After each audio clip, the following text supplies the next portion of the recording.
Students, आइए आज हम लोग विद्युत धारा का उसमें प्रभाव पढ़ते हैं। इसमें हमको पढ़ना क्या है, पहले ये देख लेते हैं। विद्युत धारा का उसमें प्रभाव पहले समझ लें क्या है। कि जब किसी चालक तार में हम विद्युत धारा प्रवाहित करते हैं तो उस चालक तार क्या होता है, गर्म हो जाता है। हम प्रैक्टिकली देख भी चुके हैं ना, जब तार में विद्युत धारा प्रवाहित होती है तो क्या होता है, उस तार कुछ गर्म हो जाता है। ठीक है, इसी को हम क्या कहते हैं, विद्युत धारा का उसमें प्रभाव।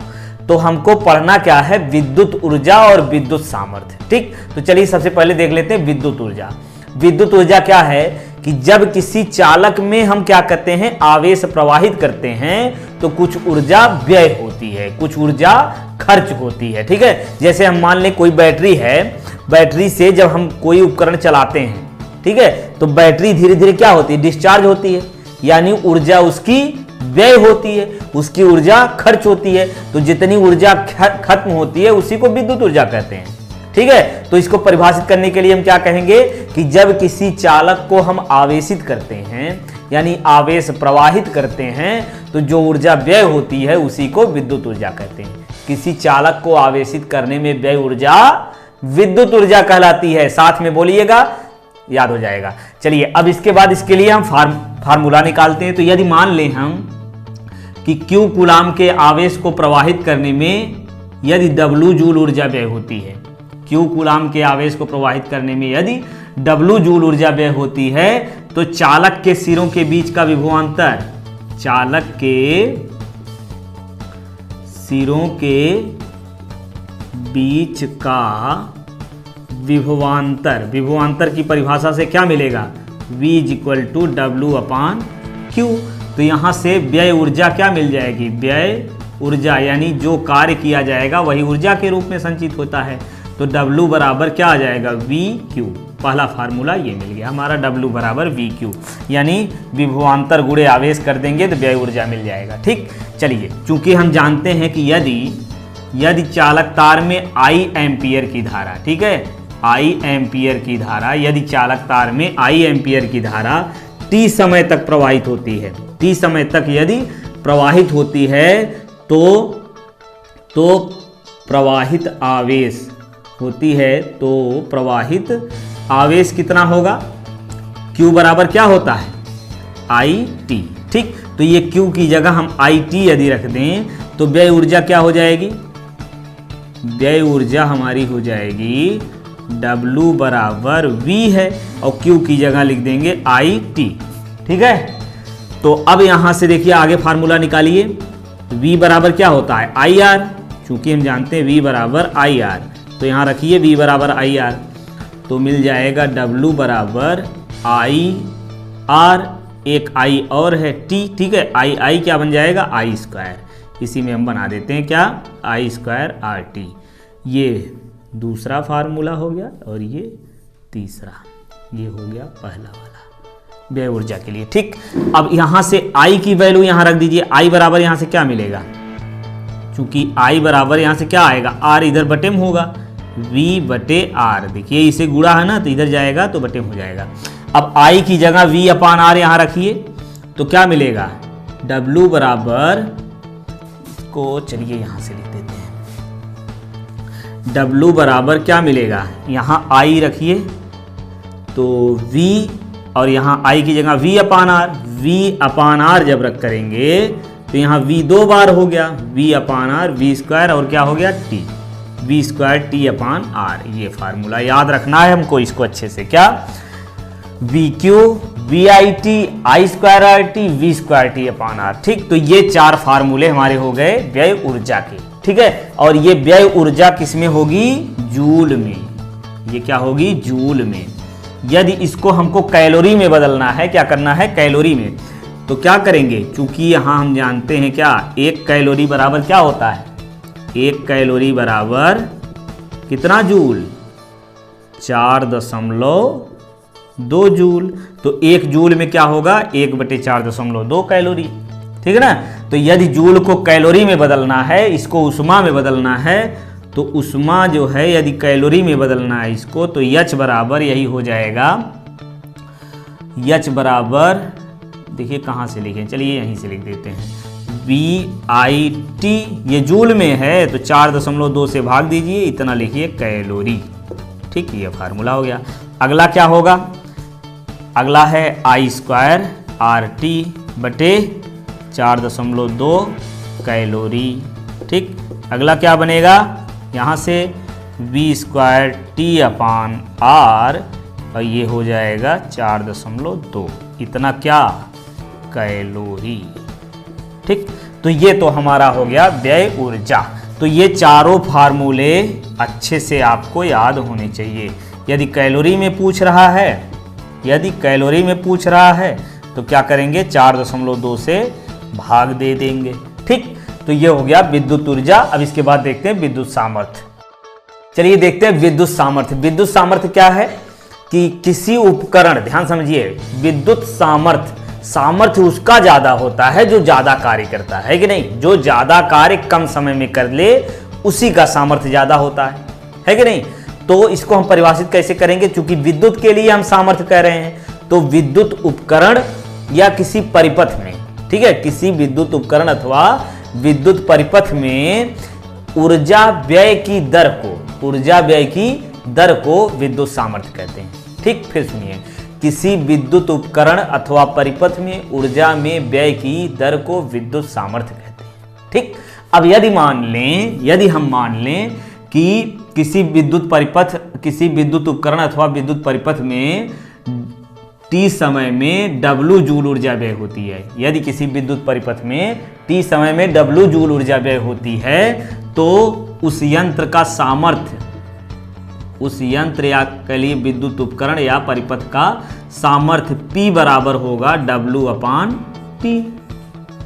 ठीक, तो ये मिल गया। अब चूंकि हम W के लिए जो है 4 फार्मूले निकाल चुके हैं, वो मान रख करके यहां से और भी निकाल सकते हैं। चलिए, चूंकि W बराबर क्या हमने निकाला था, VIT, W बराबर एक VQ होता है, ठीक है, उसको हम नहीं रखेंगे, W बराबर VIT से रखिए।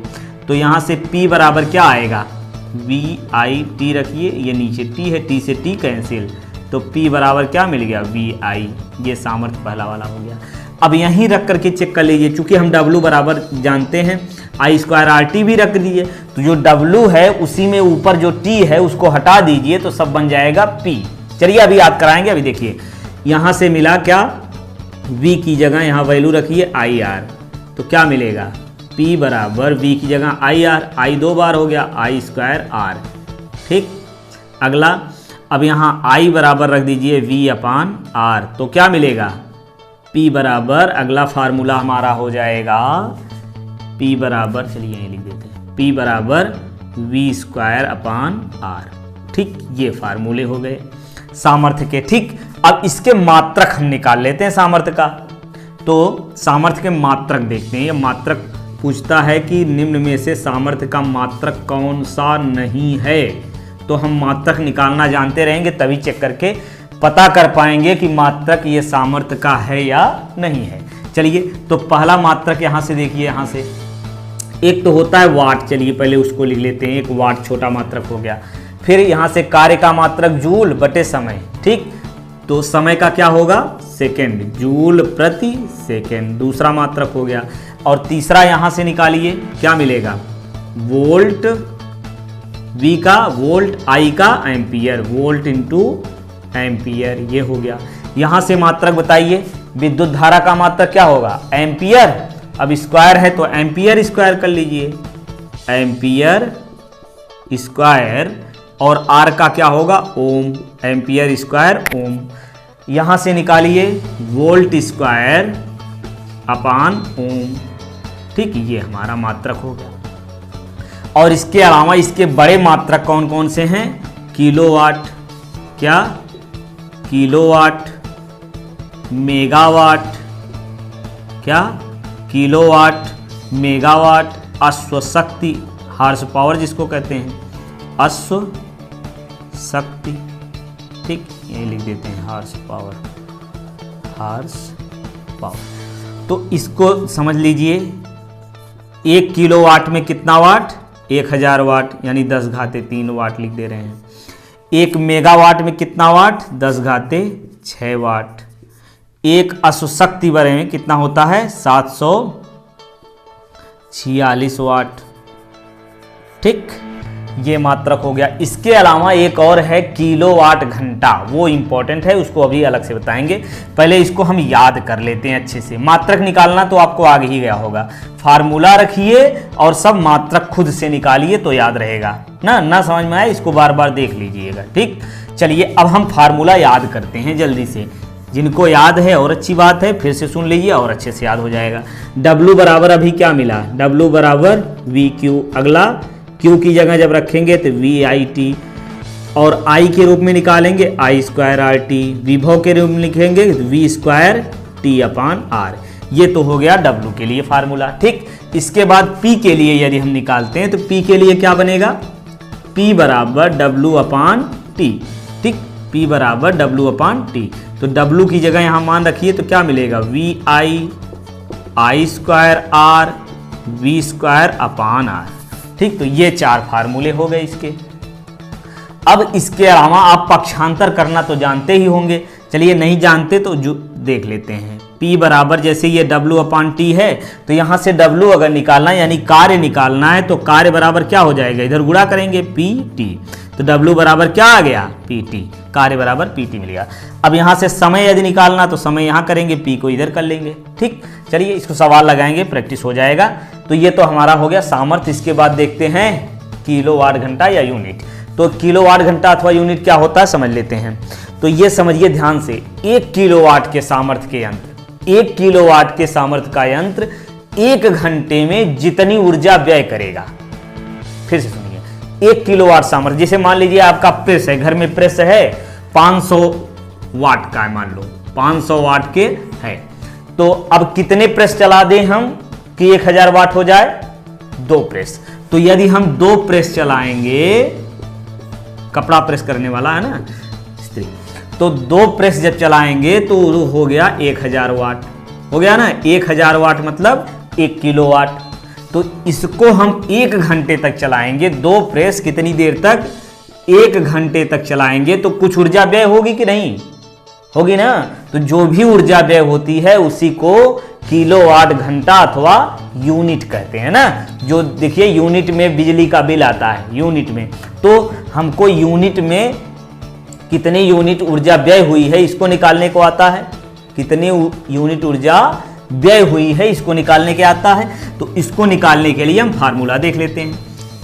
किलोवाट घंटा अथवा यूनिट की परिभाषा याद हो गई कि नहीं। चलिए फिर से सुनिए कि 1 किलोवाट के सामर्थ्य का यंत्र, 1 किलोवाट के सामर्थ्य का यंत्र 1 घंटे में जितनी ऊर्जा व्यय करता है उसे किलोवाट घंटा अथवा 1 यूनिट कहते हैं। तो चलिए 1 यूनिट के निकालने के लिए हम फार्मूला लिख देते हैं, यूनिट। अब किलोवाट घंटा है ना, किलोवाट यानी वाट क्या होता है, वाट सामर्थ्य होता है, वाट गुणे घंटा, कितने घंटे तक चला है, वाट गुणे घंटा। अब ज्यादा दिन तक चलेगा तो ज्यादा ऊर्जा व्यय होगी, वाट गुणे घंटा गुणे दिन, और गुणे यहीं हम लिख देते हैं उपकरणों की संख्या, उपकरणों की संख्या, ठीक, उपकरणों की संख्या बटे 1000। ये हमारा फार्मूला होगा यूनिट निकालने के लिए या किलोवाट घंटा निकालने के लिए, ठीक। तो ये फार्मूला याद कर लीजिए, जितने भी फार्मूले इसमें हैं। अब इस पे न्यूमेरिकल हम अगले वीडियो में जल्द ही बताएंगे, ठीक। तो इस तरीके से हमने अब तक फिजिक्स में लगभग पूरा कर लिया है। अभी बचा हुआ है प्रकाश में थोड़ा सा है ना।